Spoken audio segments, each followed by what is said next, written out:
علماء کی توہین کی جا رہی ہے، مراجع کی توہین کی جا رہی ہے، یہ وہن مذہب ہے۔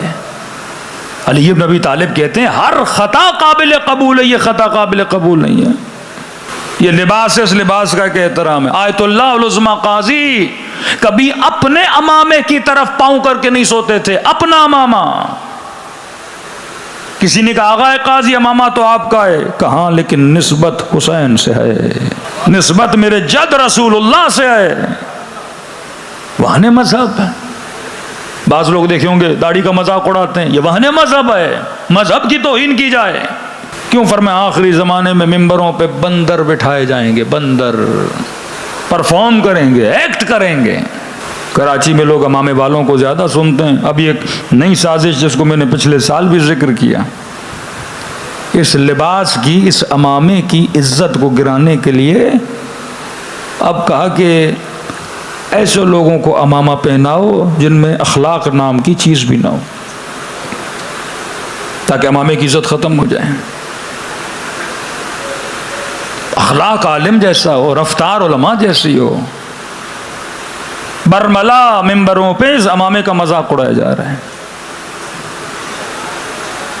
جناب کا پتہ نہیں کہاں پڑھے، کتنا پڑھے، کن حوضوں میں رہے، کس نے امامہ پہنایا، استاد کون تھے، کچھ بھی نہیں۔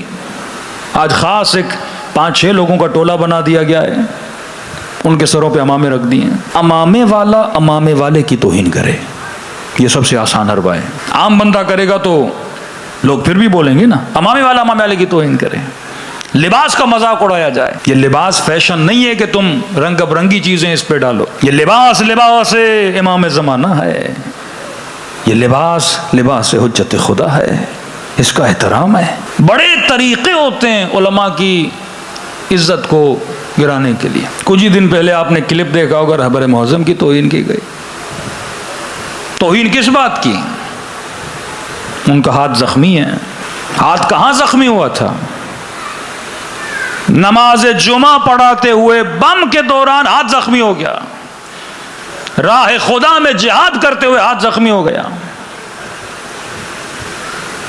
اگر کراچی کی کسی امام بارگاہ میں بم پھٹے اور کسی مومن کی ٹانگ کٹ جائے، کسی مومن کا کوئی عضو کٹ جائے اور تو اس کا مذاق اڑانے لگے، یہ وہن مکتب ہے۔ حضرت عباس کے بھی بازو کٹے تھے، تو ابو بنو امیہ کی طرح مذاق اڑانے لگے،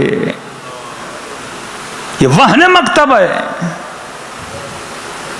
انتقاد علمی ہوتا ہے، نہ کہ آپ کسی کے جسم کی مذاق اڑائیں، کسی کے چہرے کا مذاق اڑائیں۔ یہ وہ حدیث رسول ہے کہ بندروں کو ممبروں پہ بٹھایا جائے گا۔ کسی فیشن شو میں یہ جاتے تو زیادہ جچتے ہیں ایسے لوگ، لیکن مجھے حیرت ہے، جنا کے پہن کے اگر کوئی ممبر رسول پہ بیٹھے کوئی بات نہیں بھائی، 4 مجلسیں یاد کی ہیں، 4 باتیں یاد کی، آ کے کر رہا ہے، 4 شعر پڑھ رہا ہے، عوام واہ واہ کر رہی ہے۔ لیکن جس بندے کے حسب اور نسب کا پتہ ہو اور سر پہ امامہ رکھ لے۔ فیضیہ میں امام خمینی نے تقریر کی، کہا تم دین کو بدنام کر رہے ہو، چلو یہ ہم برداشت کر لیں گے، لیکن سر پہ امامہ رکھ کے دین کو بدنام نہ کیا کرو۔ کہا طلباء کو کہ تمہاری غیرت کیا ہوگی، ان کے سروں سے تم لوگ امامے کیوں نہیں اتارتے؟ امامے کی عزت ہوتی ہے، امامے کا احترام ہوتا ہے۔ اب کل ہر ایرا غیرہ سر پہ امامہ رکھ لے اور لوگ اس سے سننے لگے، کیوں؟ کیونکہ عزت امامہ کو گرایا جائے، لوگوں کے دلوں میں جو علماء کی عزت ہے اس عزت کو پامال کیا جائے۔ ایک نیا حربہ کے اس لباس میں لوگ بھیجو۔ ابن زیاد نے بھی حسین کا لباس پہننا تھا، حسین کے لباس کے پہننے سے کوئی حسین نہیں بن جاتا،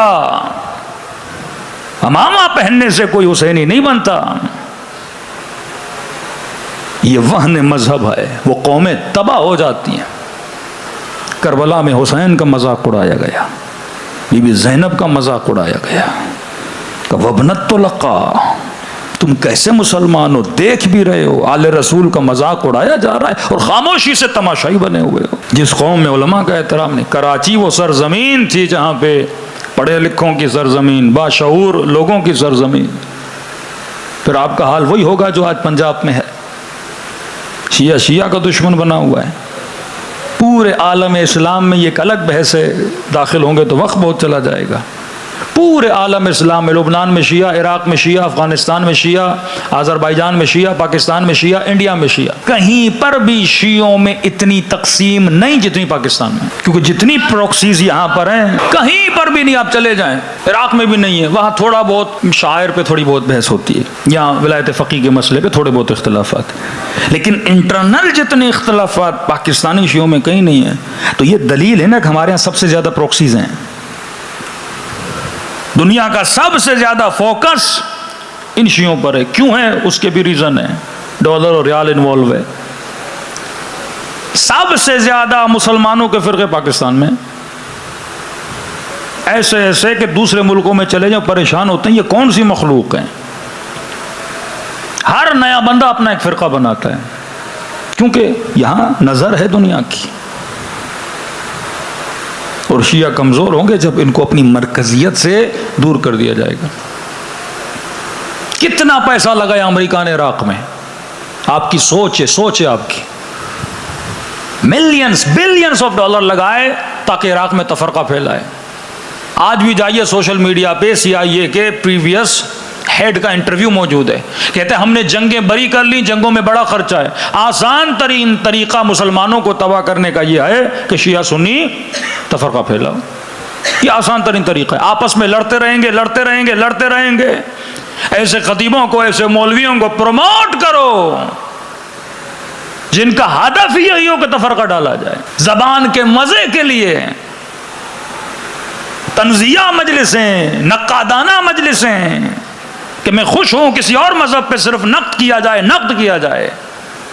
تہذیب نفس کا پہلا درجہ یہ، پہلے خود کو دیکھ پھر کسی اور کو دیکھ، پہلے اپنے دامن کو دیکھ پھر کسی اور کے دامن کو دیکھ.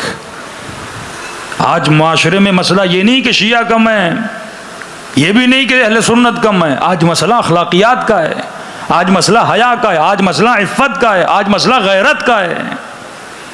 اور وہ کب ہوگا؟ جب ان کو علماء سے دور کیا جائے. ایک بدتمیزی کا طوفان ہے، آپ دیکھیں پنجاب کے ممبروں پہ بدتمیزی کا طوفان ہوتا ہے. اور سیرت اہل بیت کیا ہے؟ بخش کرنا، اخلاق کے ساتھ بات کرنا. ارے شمر سینے پر سوار ہے، حسین کہہ رہے ہیں شمر میرا گلا نہ کاٹ. حر نے اتنی بڑی خطا کی.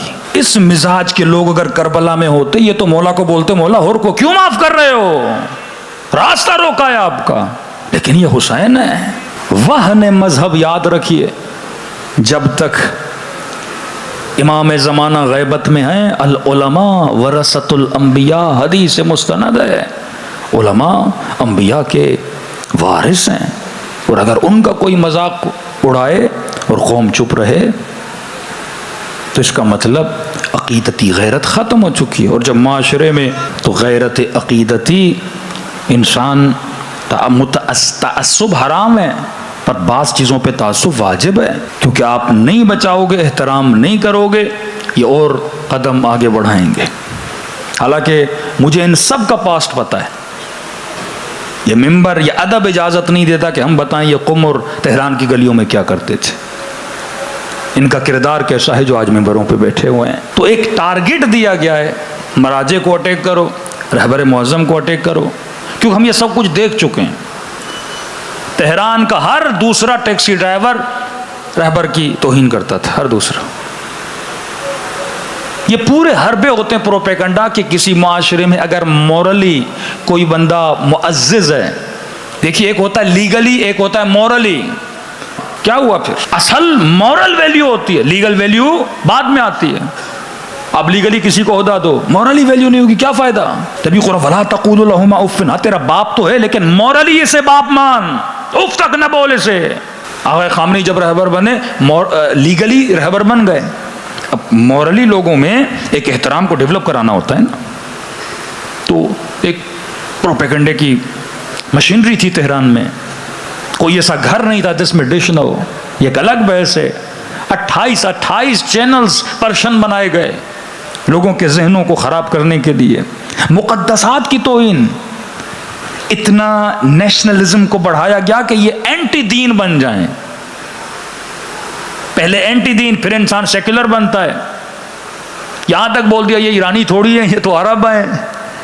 ہاں ان کی عصبیت کو، ان کی رگوں کو جگانے کی کوشش کی گئی تاکہ ان کے ذہنوں میں دشمنیوں کو پیدا کیا جائے، اور وہی کام یہاں کیا جاتا ہے، توہین۔ اس لیے منع کرتے ہیں، کوئی عالم کو تو مانتا بھی نہیں ہے، گالی نہ دیا کر، توہین نہ کیا کر، غیبت نہ کیا کر، برائی نہ کیا کر، اس سے معاشرے کی جڑیں سوکھ جاتی ہیں اور معاشرہ تباہ ہو برباد ہو جاتا ہے۔